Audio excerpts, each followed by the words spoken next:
지난주에 제가 예수님은 복음입니다 라고 하는 말씀을 가지고 전했습니다.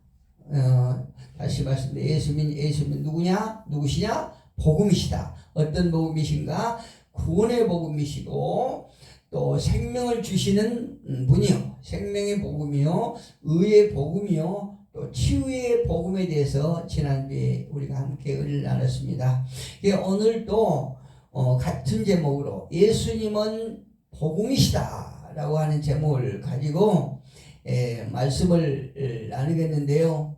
오늘 본문에서 보니까 첫째, 바울은 자신이 예수님으로부터 받은 사명이 무엇인가에 대해서 말씀하고 있고, 또 두 번째는 그는 복음을 전하기 위해서 어떤 마음을 가지고 어떤 삶을 살았는가에 대해서 전하고 있습니다.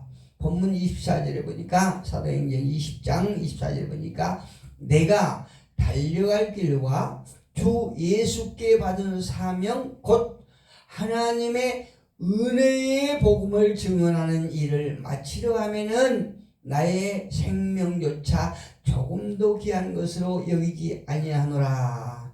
할렐루야. 여기서 사도 바울이 말하고자 하는 것은 예수님으로부터 받은 사명이 은혜의 복음을 전하는 사명을 받았다. 곧 하나님의 은혜의 복음을 증언하는 일을 임받았다. 이렇게 고백하고 있습니다. 오늘 사도 바울이 고백한 이 고백이 저와 여러분의 고백이요, 저와 여러분에게도 주어진 그 사명인 줄 믿습니다. 그렇다면 사도 바울이 말하고 있는 이 은혜의 복음이라고 하는 것은 무엇일까요? 은혜의 사명을 전하는 그 사명이 바로 은혜의 복음을 증거하는 것이에요. 그러니까 바울의 생애의 목표는 무엇이냐면 주 예수께 받은 곧 그리스도를 통해서 나타내신 하나님께서 예수 그리스도를 통해서 사도 바울에게 나타내신 하나님의 은혜의 복음을 증거하는 것이다. 이렇게 고백하고 있습니다.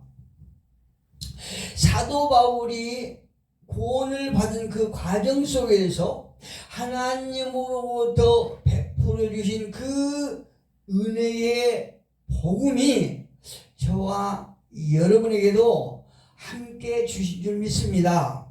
우리가 각자 어떤 그 때와 또 모양과 과정은 다르지만 그럼에도 불구하고 하나님께서 사도 바울에게 베풀어 주셨던 그 은혜의 복음을 저와 여러분에게도 주셨다, 이 말씀이에요.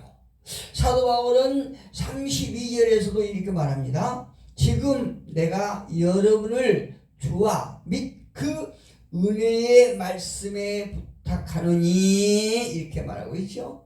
은혜의 말씀에 부탁하노니, 그 말씀이 여러분을 능히 든든히 세우사 거룩하게 하심을 입은 모든 자 가운데 기업이 있게 하시라. 할렐루야. 그러니까 이 사도 바울이 입었던 그 은혜의 말씀, 은혜의 복음이 저와 여러분에게도 임하고, 또 그 복음의 힘을 입어서 저와 여러분이 이 땅에서 든든히 세워져 가고 거룩하게 하는 그 능력이 있다. 이렇게 말씀하고 있어요. 할렐루야. 우리가 이 땅에서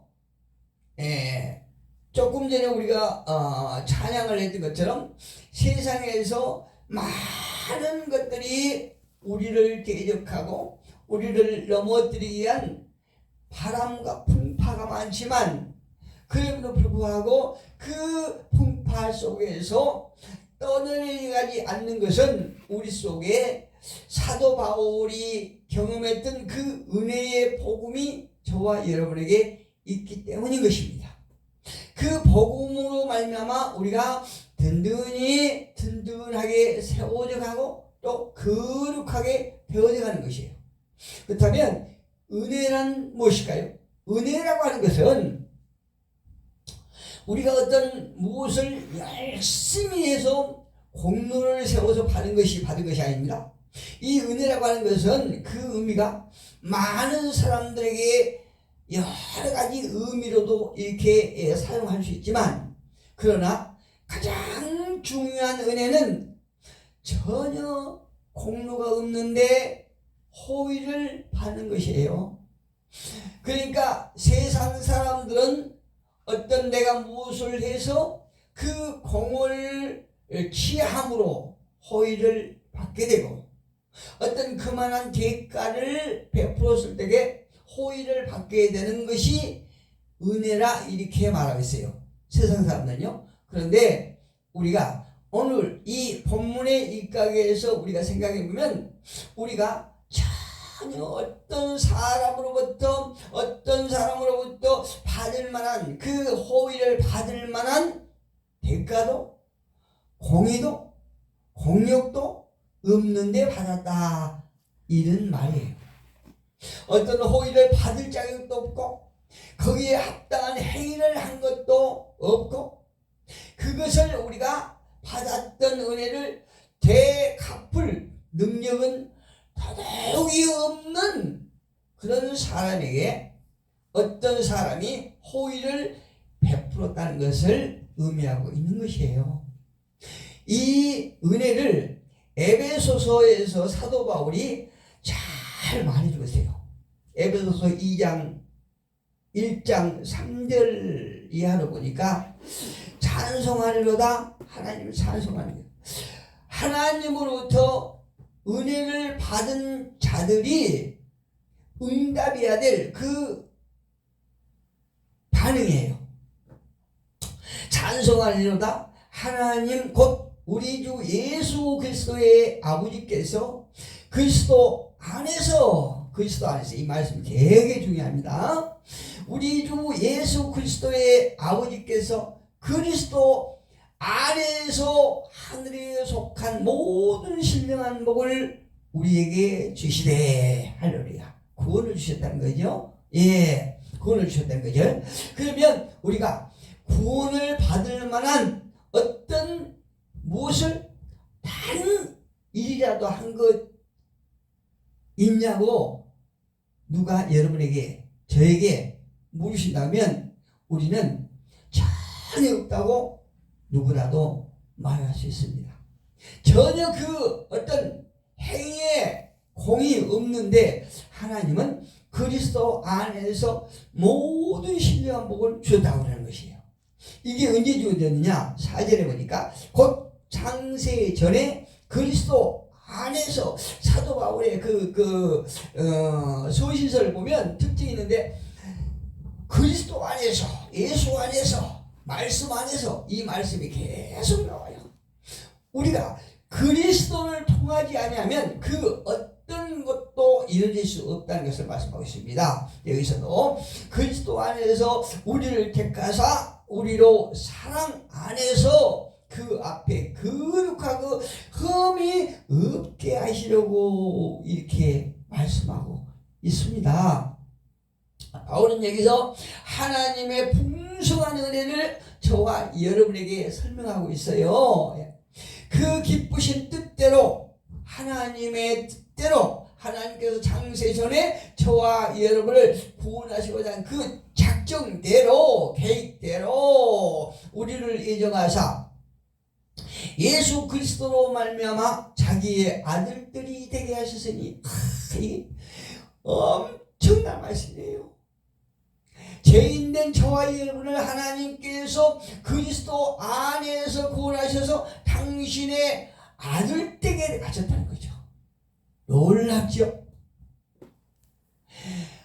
베드로전서 2장 9절에서도 저와 여러분을 택하셔서 랑 같은 제사장, 거룩한 백성, 하나님의 소유를 삼는다고 말씀해요.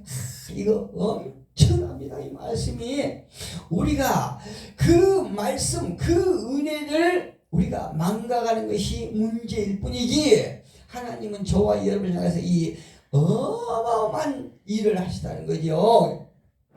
바울이 많은 것에서 그랬듯이 오늘 이 에베소서 1장 3절 이하에서도 하나님께서 저와 여러분에게 베풀었던 그 풍성한 은혜에 대해서 구체적으로 잘 설명해 주고 계시지 않습니까? 이 말씀이 저와 여러분이 이 땅에서 많은 고난을 받고 또 세찬 바람 앞에 우리가 참 힘들게 살아가고 있지만, 그럼에도 불구하고 우리가 이 그리스도 안에서 받은 은혜를 생각하면서 천국에 대한 소망을 갖게 하는 그런 말씀들이라고 우리가 확실하게 답변할 수 있습니다. 곧 창세전에 그리스도 안에서 우리를 택하사 우리로 사랑하면서 그 앞에 거룩하고 흠이 없게 하시려고 그 기쁘신 뜻대로 우리를 예정하사 예수 그리스도로 말미암아 자기의 아들들이 되게 하셨으니, 이는 그가 사랑하시는 자 안에서 우리에게 거저 주시는 바 그의 은혜의 영광을 찬송하게 하려 하는 것이라. 할렐루야. 우리는 우리 삶 속에서 하나님께서 우리에게 거저 베풀어 주신 그 은혜를 찬송하는 것이에요. 우리 삶 속에 찬송하는 길만이 하나님 앞에 우리가 응답하는 것입니다.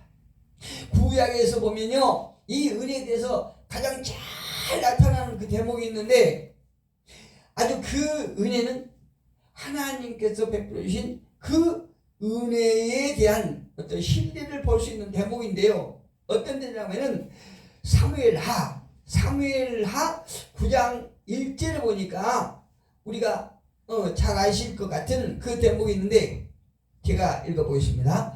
다윗이 이르되 사울의 집에 아직도 남은 사람이 있느냐? 내가 요나단으로 말미암아 그 사람에게 은총을 베풀리라 하니라. 이렇게 말하고 있지요. 이 말씀 여러분 기억하시나요? 여기서 은혜는 상대방이 어떻게 했든 간에 그 상관없이 적극적으로 또 무조건적으로 받아주는 것이에요. 상대를요. 예를 들면 저와 여러분이 어떤 존재였건 또 어떻게 했든 하나님께서 저와 여러분을 무조건적으로 받아준다는 거죠. 여기서 다윗이 했던 것은 사울의 집에는 종 한 사람이 있으니 그의 이름은 시바라.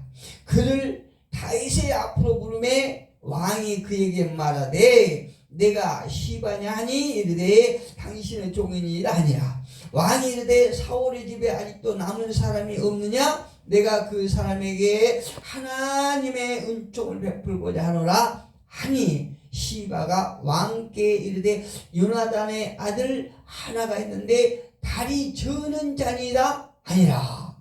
이 자가 누굽니까? 여러분 짐작되죠? 왕이 그에게 말하되 그가 어디 있느냐 하니, 시바가 왕께 이르되 로드발 암멜의 아들 미갈의 집에 있나이다 하니라. 다윗이 왕이 사람을 보내어 로드발 암멜의 아들 미갈의 집에서 그를 데려오니 사울의 손자 요나단의 아들 무비보셋이라. 할렐루야. 무비보셋을 다윗이 이 요나단, 다윗의 친구죠. 다윗의 친구 요나단의 아들을 찾고 있는 것이에요. 그러니까 그 장애인, 이 다리를 저는 자를 찾고 있는 거예요. 왜 그렇습니까? 그 요나단과 예전에 했던 약속을 지킬 것이에요.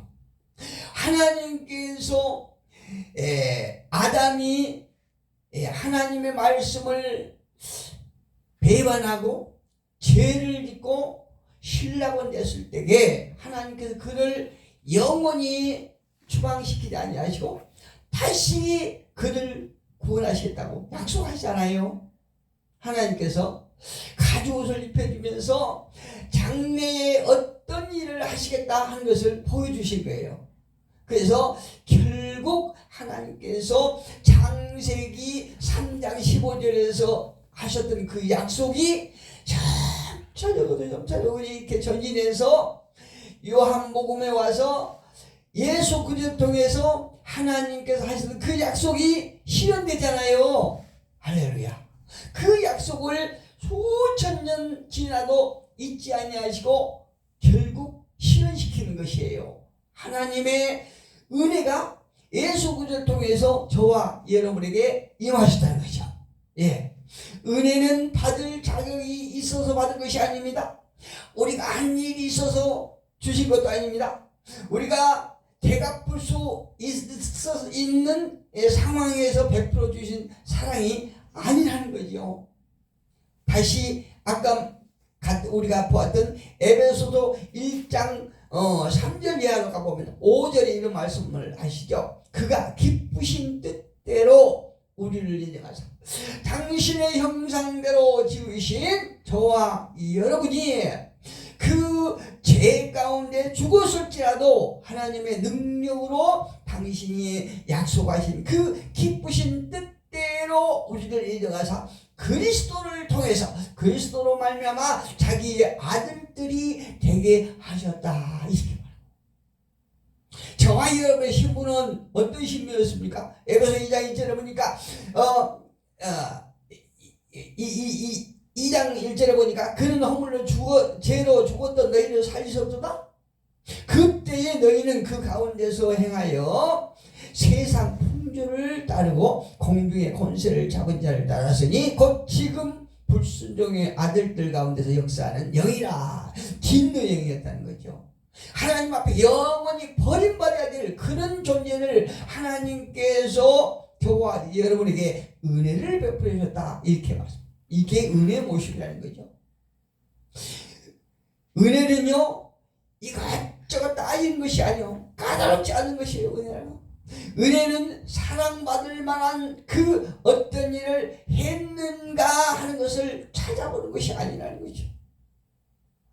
은혜는 상대방의 반응이 어땠는가 또 능력이 있는가 이것과는 무관하게 역사하는 것이에요. 어디가 하나님의 뜻대로 역사하는 것이요. 이것이 은혜의 일방적인 것이라는 하나님이 우리의 상태와 조건과 전혀 상관없이 베풀어 주신 은혜라고 얘기하는 것입니다.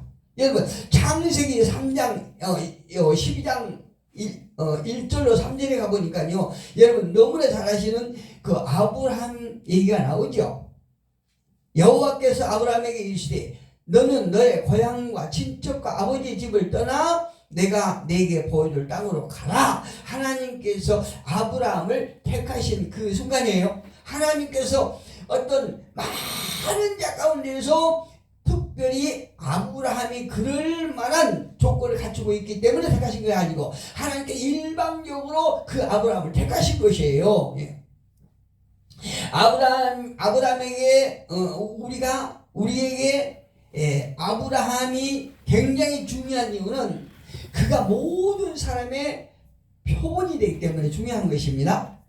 사실 하나님이 아브라함을 선택하신 이유는 그가 구원받을 만한 어떤 행위에서 있었던 것도 아니고 또 구원받을 만한 믿음이 있었던 것도 그것은 더더욱 아니었어요. 여러분 아브라함 보면 얼마나 믿음이 없었습니까? 하나님 앞에 참 믿음이 없어요.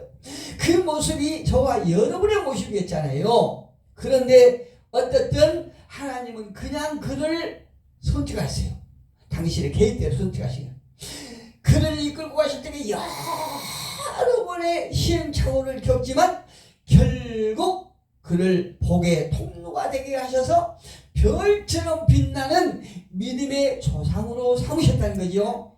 대단히 중요합니다. 여러분, 구약에서 구원하시는 행위 표현은 바로 하나님의 사랑이에요. 이것이 그 사랑의 표현이 어디서 나옵니까? 요한복음 3장 16절. 하나님이 세상을 사랑하사 그를 믿는 자마다 멸망치 아니하고 영생을 얻게 하기 위해서, 심판을 받지 아니하고 영생을 얻게 하기 위해서 독생자를 이 땅에 보내주셨다, 이렇게 말씀해요. 이것이 요한복음 3장 16절에서 예수 그리스도 당신의 독생자를 보내주신 목적이 나와요. 우리의 의지로 행위로는 할 수 없는 것을 하시기 위해서 이 땅에 보내주셨단 말씀이에요. 그분이 하신 일이란 어떤 일을 하시나요? 무한하신 분이 유한하신 모습으로 이 땅에 오셔서 죄인된 저와 여러분의 죄싹을 계속하기 위해서 십자가에 모든 조롱과 고통을 당하셔서 죽으셨어요. 로마서에서 6장 23절에 보니까 죄의 싹은 사망이다, 이렇게 말씀해요.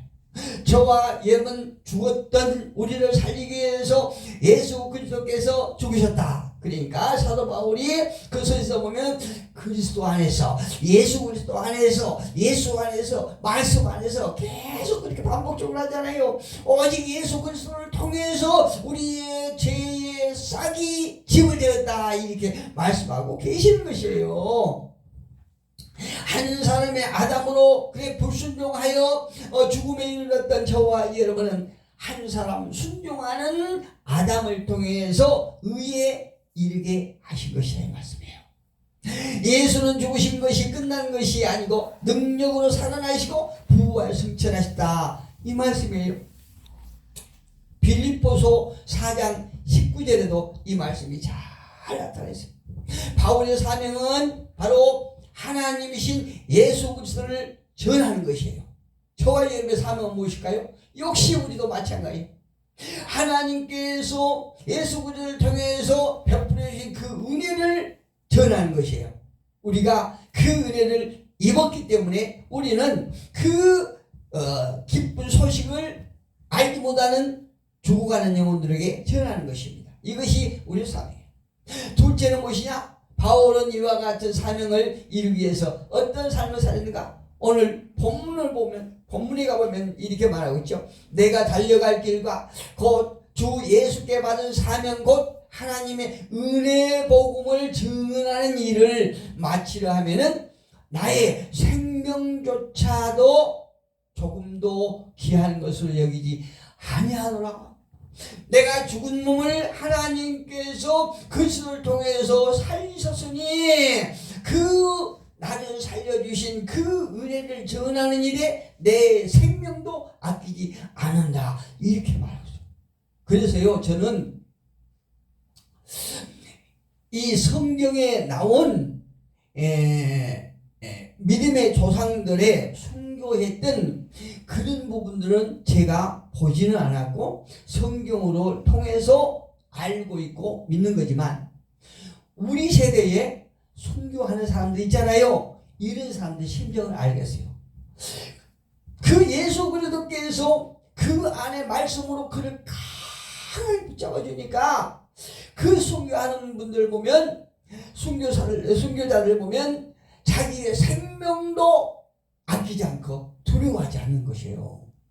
이 정도로 하나님의 능력은 우리 속에서 강하게 역사하신다는 걸 알 수 있어요. 여기서 사도 바울이 고백한 자신의 모든 것, 자신이 갖는 모든 어떤 애적인 것은 말할 것도 없고 자신의 생명까지도 아끼지 않는다고 말하고 있습니다.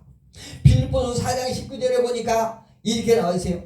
내 하나님께서는 그리스도 예수 안에서 영광 가운데 그분의 풍성하심을 따라 여러분에게 필요한 것을 가득 채워주신다고 말씀해요. 할렐루야. 이게 빌립보서 4장 19절 원문을 언어대로 제가 소개해드린 것이 언어대로. 개혁성경이 조금 다르게 나왔어요. 그런데 오늘 들어서 소개해 주는데, 내 하나님께서는 그리스도 예수 안에서 영광 가운데 그 풍성하심을 따라 우리에게 생명만 주셨던 것이 아니고 모든 필요한 것을 얼만큼 가득 채워주신다는 거예요. 가득 채워주신다는 거예요. 봅시다. 하나님을 믿는 자로서 예배를 통하여 모든 삶을 통하여 하나님께 드리는 것이 헌금이었던 헌물이었던 간에 믿음과 감사로 드리지 아니하면 이것은 우리의 내 만족에 의해서 드리는 거예요. 내 만족을 누리기 위해서 드리는 것이에요. 내 교만이라고 할 수 있어요.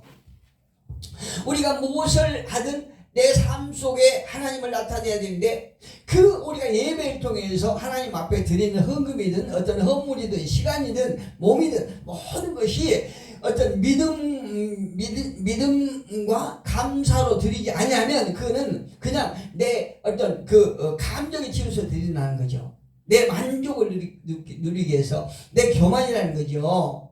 그러면은 어떻게 되겠어요? 이 헌금이나 헌물, 시간을 하나님께서 드리라 하는 것은 누구를 위해서 드리라는 것입니까? 하나님을 위해서 드리라는 거예요? 아니잖아요. 하나님 그게 부족해서 없어서 드리라는 거 아니지 않습니까? 그러니까 드리는 자들의 유익을 위해서 드리라고 그러는 거죠. 예, 드릴 때 그것을 통해서 우리에게 필요한 모든 것을 채워주시기 위해서 드리라는 것이에요. 근데 이것이 믿음과 감사를 통하지 않았다고 그러면 그거는 필요 없죠. 그렇죠? 요 사도 바울군이 그 전도 사업 중에 어떤 빌립보 교회들을 향해서 어떤 모금 운동을 하잖아요. 그런데 그 빌립보 교회가 아주 대단히 가난해요. 극도로 아주 가난한 상태였거든요. 그런데도 그들이 헌물과 헌금을 이렇게 드렸어요. 그러니까 그 헌금을 받으면서 사도 바울이 하는 얘기가 있잖아요. 내 하나님께서는 자기가 은혜 받았던 그 은혜를 주셨던 하나님께서는 그리스도 예수 안에서 영광 가운데 그분의 풍성하심을 따라 여러분에게, 빌립보 교회 성도 여러분에게 필요한 것을 가득 채워주실 것이다. 이 말씀은 여러분들이 나에게 전도의 헌물을 드리지만 나는 당신을 갚을 길이 없습니다. 당신들에게 갚을 길이 없습니다. 그런데 중요한 것은 이 빌립보 교인들이 딱 헌금을 드릴 때에 사도 바울에게 무엇인가 되돌려받을 것이라고 드렸을까요? 절대 아니에요. 오직 사도 바울이 은혜를 입었던 하나님을 바라보고 드렸다는 거죠. 그러니까 그 사도 바울에게는 나올 게 없지만 이 만물의 주인 되신 하나님께서 우리의 모든 필요를 가득 채워주실 것이라는 그 믿음을 보고 드렸다는 것입니다. 이게 빌립보 4장 19절의 말씀이요. 저와 여러분이 하나님 앞에 받은 은혜를 생각하면서 이 빌립보 교회 성도들에게 했던 4장 19절을 우리가 생각하면서 살았으면 참 좋겠습니다. 이 말은 예수 그리스도께서는 믿음의 복음이셨기 때문입니다. 그리고 히브리서 12장 2절에서는 이 사도 바울의 말씀을 뒷받침해 준 그 대목이 있어요. 믿음의 주요 온전하신 인 예수를 바라보자. 우리는 사람을 바라보지 아니하고 우리에게 값없이 주신 예수 그리스도를 바라봐야 된다는 거죠. 마태복음 17장 20절에도 보면 한 겨자씨만큼의 믿음이 있다면 산을 옮길 수 있다. 할렐루야. 믿음이 이렇게 중요한 거예요. 하나님으로부터 받은 그 은혜의 복음, 그 속에는 믿음이 있다는 거죠. 예수 그리스도는 복음이라는 거죠. 우리 모두는 값없이 아무 조건 없이 무조건적으로 예수 그리스도는 하나님의 아들이라는 사실, 그분이 우리를 죄 가운데서 건지셨다는 것을 믿었다는 사실만으로 은혜를 주신 것이에요. 하나님께서 우리가 무엇을 전할 것인가, 우리가 무조건적으로 받았던 그 은혜의 복음을 알지 못하여 멸망의 길로 가는 그들에게 복음을 전하는 것이요. 어떤 식으로? 우리 생명도 아끼지 아니하고 복음을 전할 적에 하나님께서 저와 여러분에게 더 많은 것을 채워주실 것이다. 이 믿음으로 이번 주도 승리하는 우리 모두가 되시기를 예수 이름으로 축복합니다.